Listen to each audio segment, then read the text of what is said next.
Some people like to believe that they have complete control over their destiny, uh, whereas some people like to believe that destiny just took them randomly through some path. In reality, life is probably both.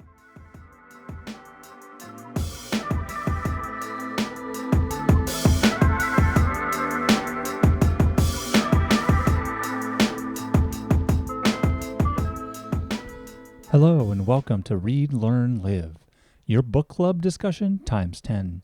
I'm your acclaimed host, John Monaster, and I'd like you to join me as I take a deep dive into the world of literature. I'm delighted to have the opportunity to speak with author YOSS. Born Jose Miguel Sanchez Gomez, YOSS assumed his pen name in 1988 when he won the Premio David in the science fiction category for Timcho. Together with his peculiar pseudonym, the author's aesthetic of an impertinent rocker has allowed him to stand out amongst his fellow Cuban writers.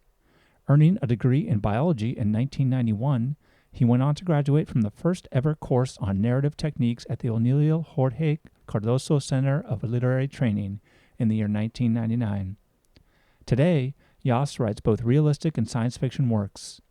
Alongside these novels, the author produces essays, reviews, and compilations, and actively promotes the Cuban science fiction literary workshops Espirial and Espacio Abierto.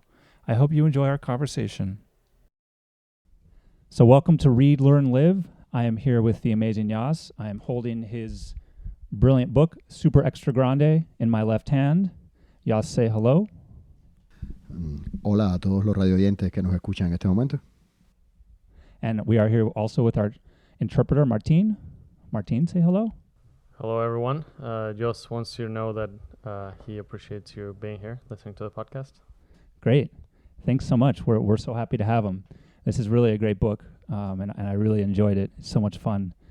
So generally, I like to start with asking a little bit about the writing process before we jump into actually the content of the book itself, because I'm always curious. I love to write myself, and I'm always curious. So, I think just to start off, this is a really interesting book and very unique. And so, why did you decide to write this one? You've written many other books, 20 other books. What was the moment of inspiration? What really got you going for this particular book?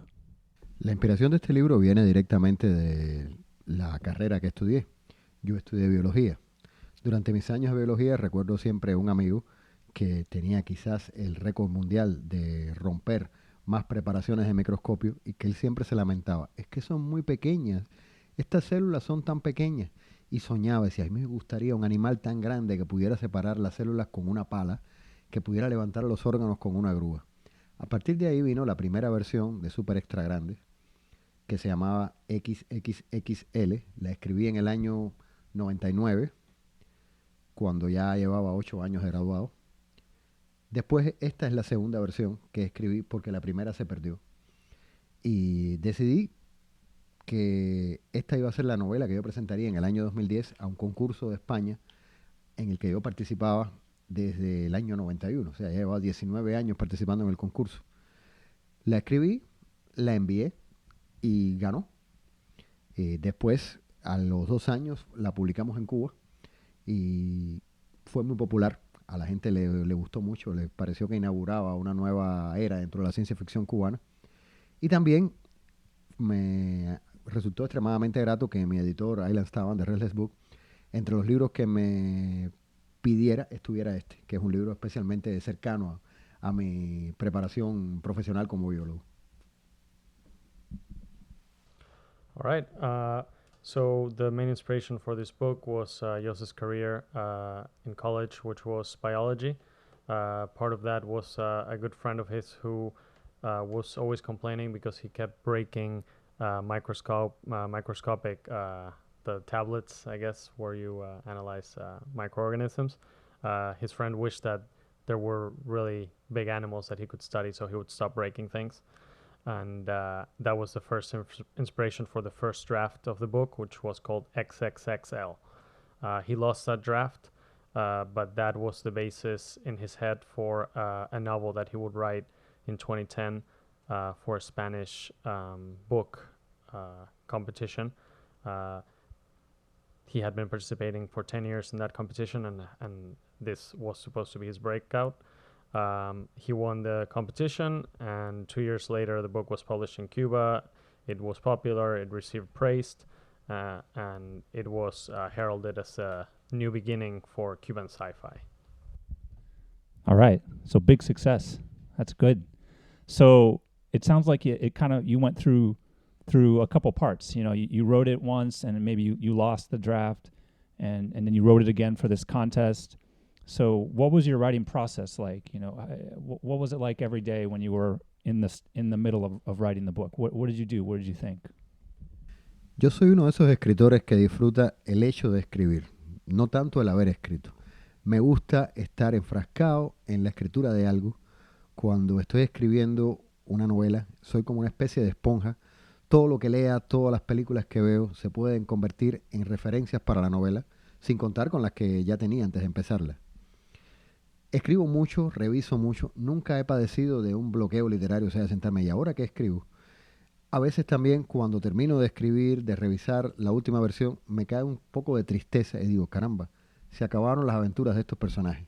Porque a pesar de lo que mucha gente piensa de la ciencia ficción, yo soy uno de esos autores que rara vez hace secuelas y rara vez hace series. Lo que más me gusta es en cada novela, en cada obra, empezar desde cero, crear un mundo nuevo, o sea, lo que se llama el world building, adentrar a la gente en las reglas de un universo ligeramente diferente del que conoce.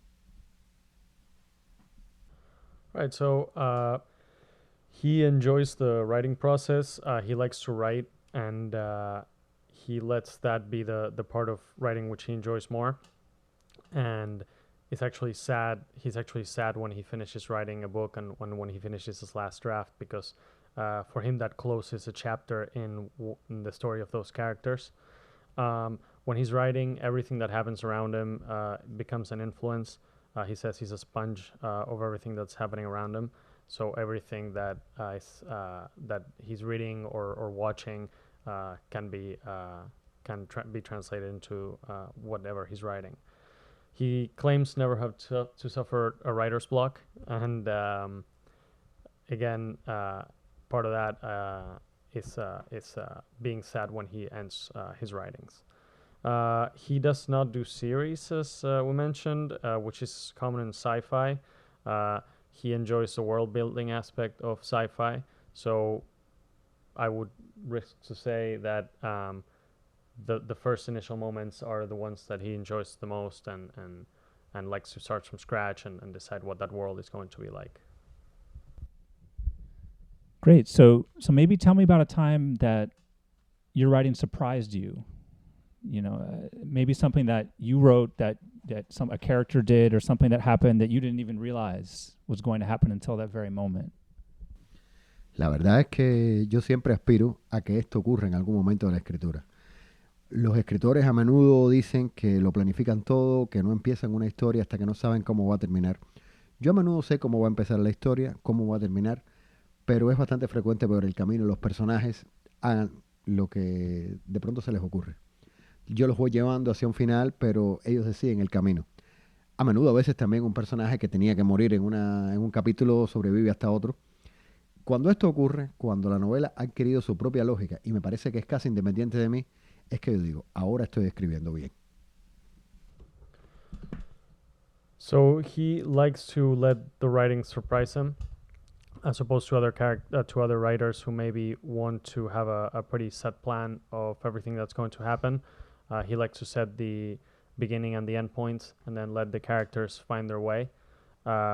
That becomes fluid, so maybe a character that was supposed to die in an episode or a chapter will survive, and the story will shift like that a little bit. And I guess that's part of the process, not having a set plan for everything that's going to happen. Be surprised by the process. Okay, great. So maybe talk about a moment of inspiration. So, I understand the inspiration for the book itself came from, being a biology student.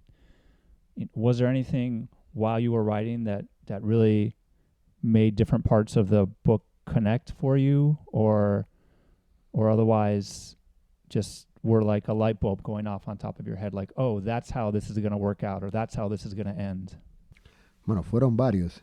Normalmente la ciencia ficción es una literatura con mucho feedback.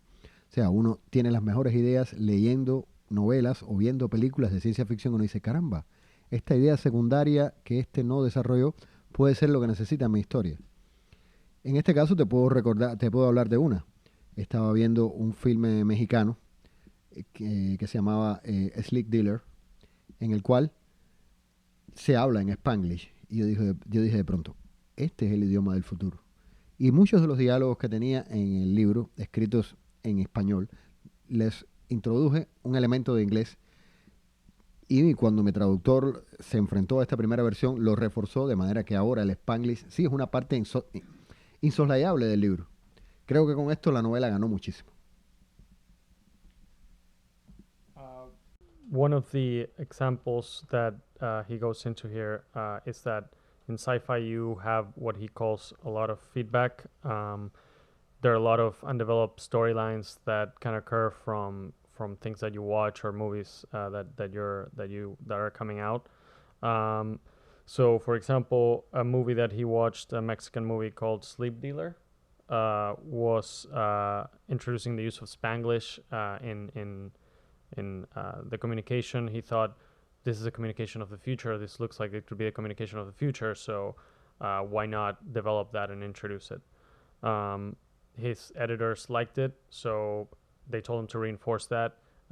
They thought it was interesting, and then it became an integral part of how the story was being told.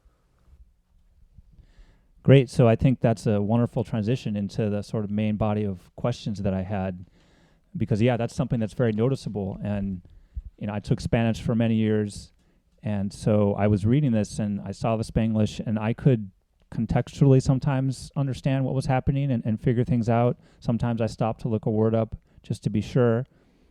But it's obviously a conscious decision you made to have Spanglish be a part of the dialogue throughout, because it's now the galactic language.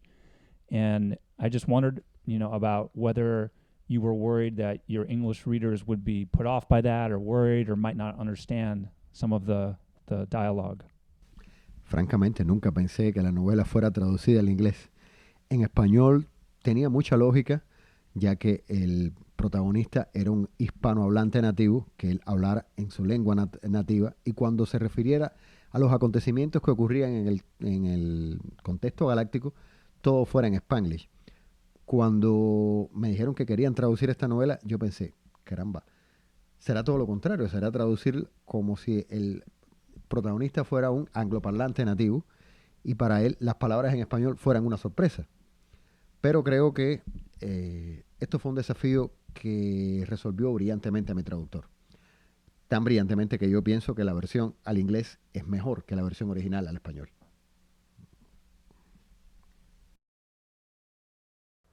He was not really worried about it because he never expected the novel to be translated. So it became a surprise when that happened. It made sense in the original Spanish that when as a Latin American, the protagonist would be speaking Spanish, and then when referring to galactic events or broader world events, he would use the international language, which was Spanglish. When the novel was translated, he thought that it might be a challenge to change the perspective, because then you would be from working from English into Spanglish, and maybe that would lose some of its character. He credits his translator with making it work, and he claims that the novel in English is actually better than in Spanish in that regard. That's really interesting. So one of the things that I thought was very interesting was how our hero, the main character, really talks a lot, and you get inside his head, and he's talking to the reader of the book. He's saying, I don't want you to get the wrong idea about me. I don't want you to think badly. So, sometimes I feel like that decision by an author can take a reader out of the story a bit, because he's now talking, or maybe bring back in, depending, but you're getting a sense that you're talking to this character. So why did you decide to make that decision? Why did you break that wall that sometimes can be there? Yo traté de convertir en literatura una manera muy cubana que tenemos los nativos de mi isla de contar una cosa. Cuando los cubanos contamos una película, no contamos la película o no contamos un libro como si fuéramos algo ajeno, sino que introducimos en el relato nuestras impresiones. Uno puede contar, por ejemplo, una película de samurái y cuando está contando una escena en la que matan a uno, tú dices, oye, aquello fue tremendo, si a mí me pareció hasta que me salpicaba la sangre. Esta forma de narración oral yo traté de convertirla en un estilo literario. Creo, considerando el éxito que tuvo el libro en Cuba, que lo logré bastante bien. Pero el mérito del estilo es básicamente el pueblo cubano, no mío. He's saying that what he was trying to do with this is introduce a very Cuban way of oral narration, which is to introduce your feelings into what you're narrating. So, for example, if you're watching a samurai movie, you're not just telling the plot or what was happening, but also telling people what your impressions were. So, oh, I felt, I felt shocked, or I felt like blood was being splattered all over me. This is a Cuban way of communicating that he tried to turn into a literary genre or a literary method, and he thinks that it worked very well, but he really credits Cuban culture and society with the original form.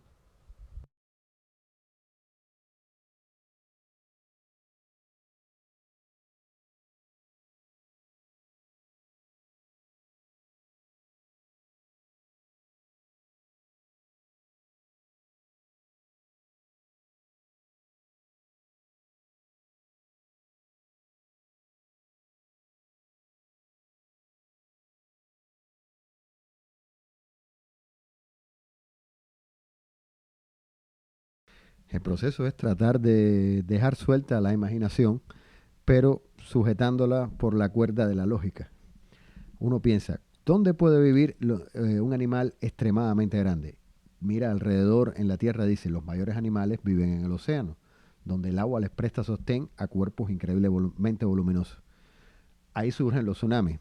Si uno piensa entonces, ¿cómo serían animales que viven en una enorme gravedad, en un planeta enorme? Y digo, por supuesto, estarían aplastados. Cuando uno piensa en un animal aplastado, lo primero que yo pienso es una ameba. Y entonces pienso, una ameba de millones de toneladas. Una especie de protoplasma viviente. Y cuando piensas en la experiencia de que quizás lo más grande del universo sea exactamente lo más pequeño, lo microscópico, me gustó esta simetría y decidí, sí, mis criaturas gigantescas van a ser una especie de monstruos unicelulares. What he tries to do is let his imagination fly, but have that imagination held by a bit of logic.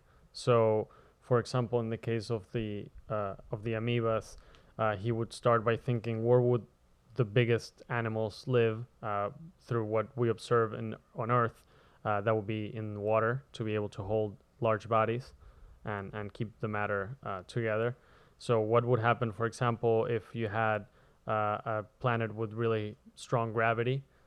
What would you think would happen to an organism? It would maybe be flattened. What's flattened Earth? An amoeba. So then you work into the irony of having the largest organism in the universe be unicellular. What on Earth would be a small unicellular organism.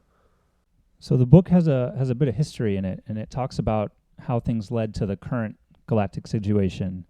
And there's some philosophy in there, I think, about how different species should interact.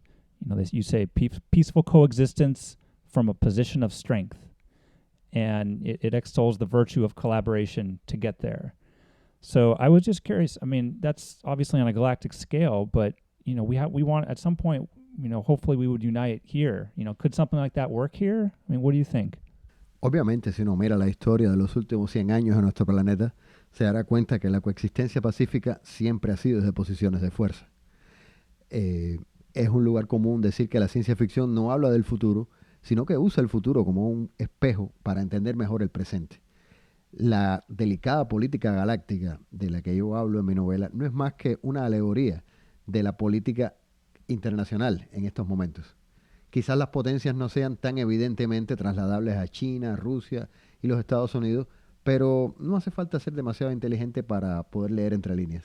If you look at history, he claims that obviously you realize that whenever there's peace, it's because it comes from a position of power between political entities.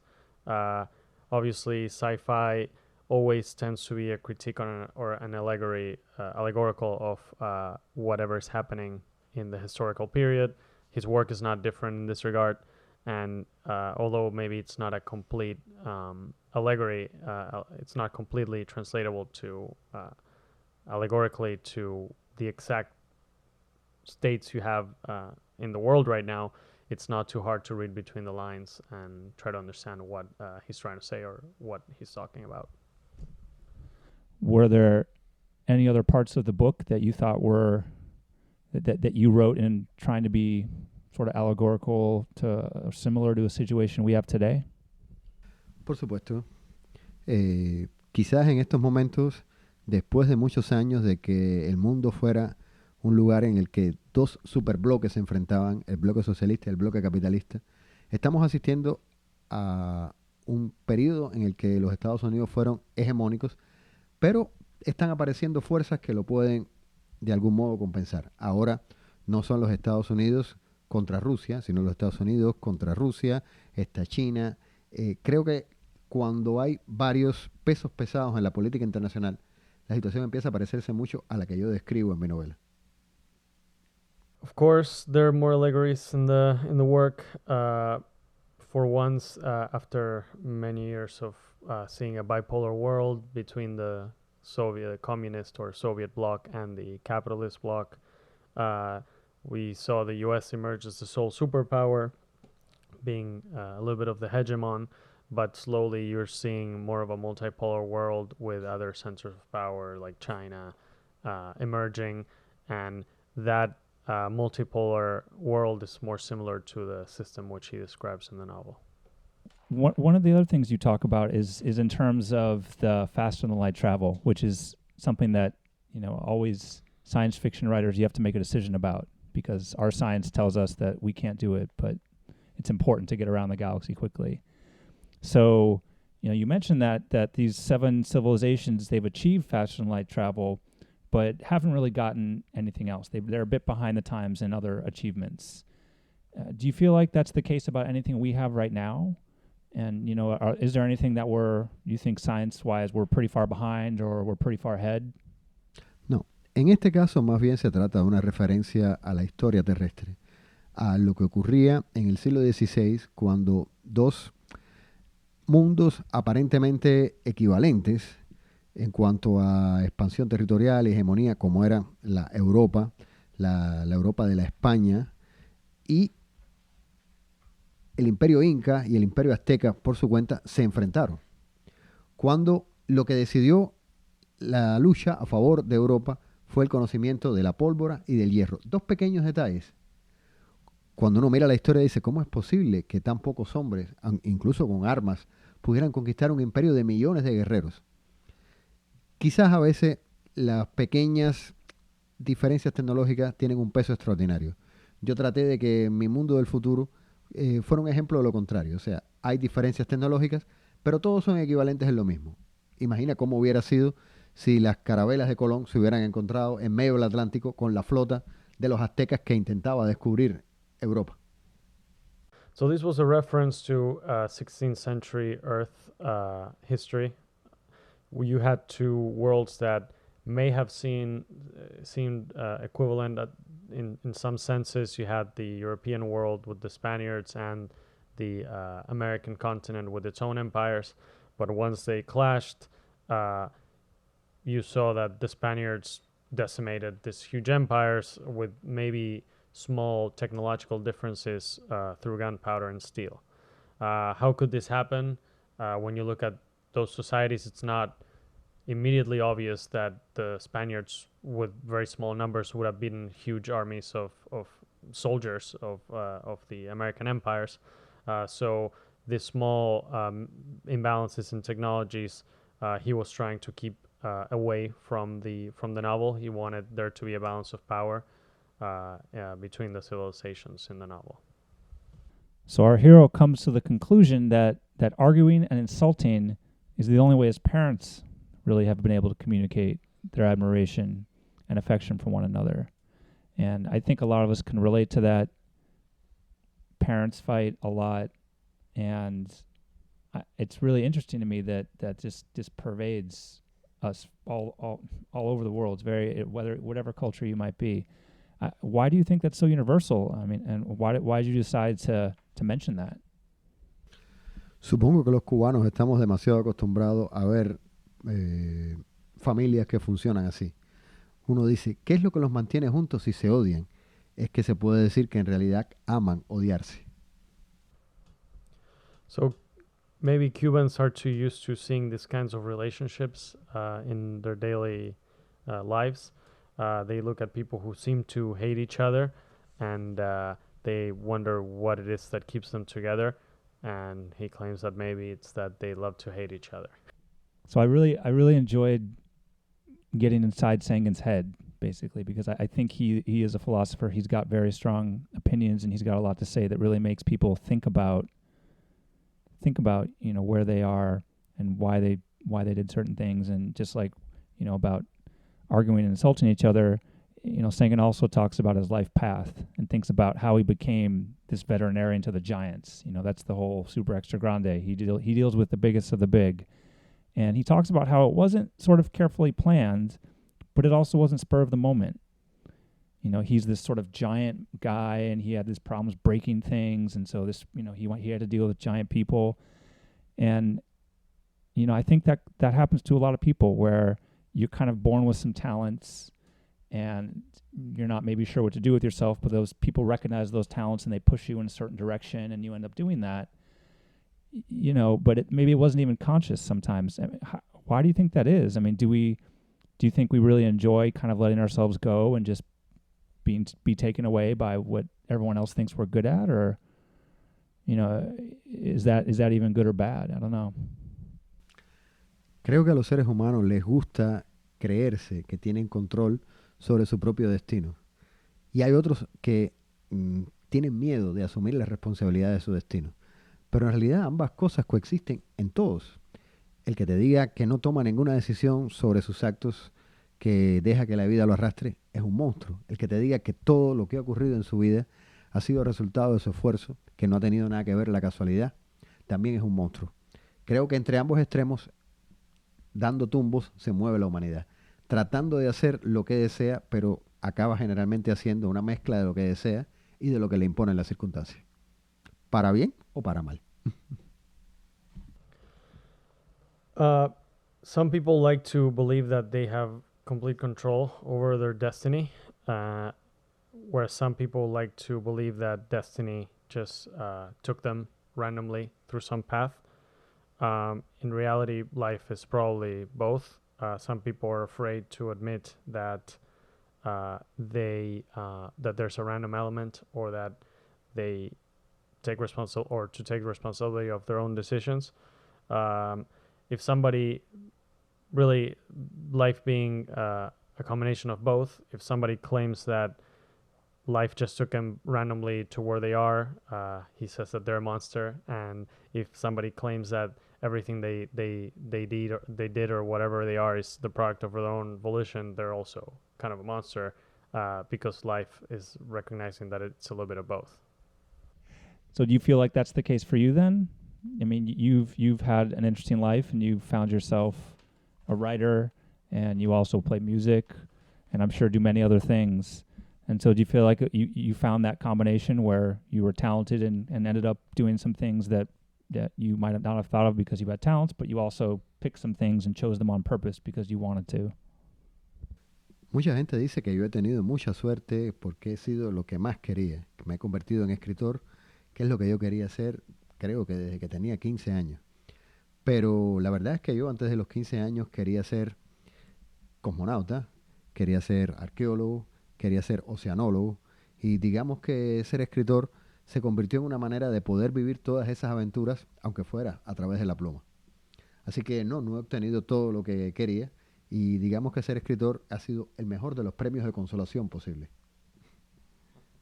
So some people claim that he was lucky to be able to do what he wants, which is to be a writer, because since he has memory, he has wanted to do that since he was 15. He wanted to be a writer, but he also wanted to be a cosmonaut. He also wanted to be an oceanographer, an explorer, etc. So really, being a writer is not getting everything he wanted, but at least a nice consolation prize to be able to experience all those things in some form. You've got lots of different alien species, and they're all very interesting. I wanted to ask a question about the Setians, and there's lots of fun stuff that happens with them. But one thing in particular struck me. The podcast. I like to try and draw out lessons for ourselves. What can we learn from fiction or nonfiction that can help us lead a better life? And the Setians, they find heterosexuality perverse. That's their culture, because that's not something they do. Right? The adults are all female. They die when they lay their eggs. That's it. And so, they maybe fear what they don't understand. And that's obviously the opposite of our culture, where the majority of people are heterosexual and maybe fear homosexuals. And I think that leads to problems. And I'm just curious if you had any thoughts about how best we can avoid that, or how we can come together to find a way around that. Es curioso que cuando esta novela apareció, una amiga escribió que era la primera obra de ciencia ficción queer de la historia de Cuba. Yo creo que parte del concepto de los setianos, de las setianas, como una raza que ve la heterosexualidad como una perversión, es justamente un espejo de la raza humana hace unos años, cuando creían que los homosexuales eran enfermos que debían ser recluidos. En Cuba en estos tiempos se habla mucho de tolerar la diferencia, pero yo pienso que si uno simplemente tolera la diferencia, lo único que hace es controlar su miedo. Uno no debe tolerar la diferencia, no basta, hay que amarla, hay que amar lo diferente, hay que amar lo que nos da otros puntos de vista, no pensar que en el mundo existen solo dos maneras de hacer las cosas, la nuestra y todas las demás equivocadas. No pensar que hay muchas maneras, pero la nuestra es mejor. Pensar que la nuestra es una elección en este momento y que incluso en un futuro podría cambiar. Eso es lo que se necesita para no tener miedo de lo diferente. Porque nosotros mismos, en un momento determinado, podemos volvernos diferentes de lo que somos ahora. He says that it's curious that when the novel first came out, a friend of his told him that this was the first queer sci-fi novel in Cuba, or of Cuban literature. And what the Setians really are, according to him, is a mirror, a very obvious mirror of our culture, in which homosexuality is the minority. And a few years back, when homosexuality was just seen as something that should be repressed or a deviation. This brings him back to what is said back home about tolerating difference, and how we need to learn how to tolerate difference, etc. And according to him, that's not enough. We need to not really tolerate, but love difference, embrace it, and embrace everything that gives you a different point of view, even though maybe it's not your way. And we tend to fall into the trap of thinking that there are really two ways of seeing things, our way and the wrong way. And this is, of course, a false way of looking at things. Things change, and whatever may be the right thing now can be the wrong thing in the future, or could be a different thing in the future. So we need to be careful that in our attempt to stay in the in-group and find whatever is right, we don't end up being the wrong group in the future, and accept that different perspectives are valuable. I also want to talk a little bit about the style of the book, because it was really interesting to me. And I love sci-fi, so I've read tons and tons and tons of sci-fi, which is, and this book, it goes from style to style to style in very interesting ways. And so just a couple quick points about it. At one point you switch the style to a play, and you kind of like start talking about, we have the characters read off just like you're reading a play. And then later on, you switch to logical syllogisms, and you have kind of logical facts, set up, and a conclusion, and so I think it really breaks up the novel in an interesting way. And I just don't think I've ever seen that before. Even it's like just wow, So I was really amazed by that, and I thought it was great. So I was just really curious, if you had any thoughts about where you got the inspiration from for that and why you made that choice. Bueno, esto viene de lo que te decía, que me gusta escribir. Y cuando uno escribe una novela como esta, inevitablemente trata de divertirse. Tratar de divertirse es evitar aburrirse. Yo decidí, vamos a cambiar un poco el estilo. También porque a veces se acusa a la ciencia ficción de ser buenas ideas mal escritas, buenas ideas escritas con falta de imaginación estilística. Y dije, pues bien, vamos a experimentar un poco. Y traté de experimentar con los distintos modelos de narración que no son precisamente narrativos. Teatro y silogismo me parecían que eran de los menos usados nunca, no solo en la ciencia ficción, sino en cualquier novela en prosa. So part of writing a novel like this is trying to enjoy the process and have fun while doing it. Something that is often said is that sci-fi is very concept rich but style poor, and he was trying to avoid this, maybe bring new styles, and obviously logic or plays are not common forms of sci-fi literature, and he thought that it would be interesting to experiment with these forms. Yeah, so another style thing I noticed was it's very stream of consciousness. You'll kind of follow a character for a bit, and then there'll be a story that happens, and then you'll flash back. You'll go cut back to something else, and then you'll cut somewhere else, and you follow a different character for a bit. So you really want the reader to pay attention, because if you're just kind of flipping through the book, you'll be totally confused. So which is great. I love that, So again, I'm curious. So that's you're forcing the reader to work a little bit, You're not making it easy, and I wondered why you decided that was worth it. Creo que demasiadas veces los escritores tratan de dar la impresión de que la vida es ordenada. Los personajes llegan, se presentan, intervienen y se van. Pero la vida es completamente caótica. Uno está haciendo algo, cambia de idea, por el camino lo interpela alguno, se va de fiesta. Yo traté de transmitir con el flujo de conciencia la manera en que ocurre realmente la realidad. No sé si lo logré, no sé si mi flujo de conciencia es más o menos caótico que la vida real, pero desde luego yo me divertí mucho haciéndolo. Regarding the stream of consciousness, he's going a little bit against writers trying to present life as an organized process in which there's an introduction, development, and an ending. Life, according to him, is much more disorganized. You're doing something, and then you wake up, you go to sleep, you party, you write a little bit, and maybe trying to transmit this was his way of conveying that.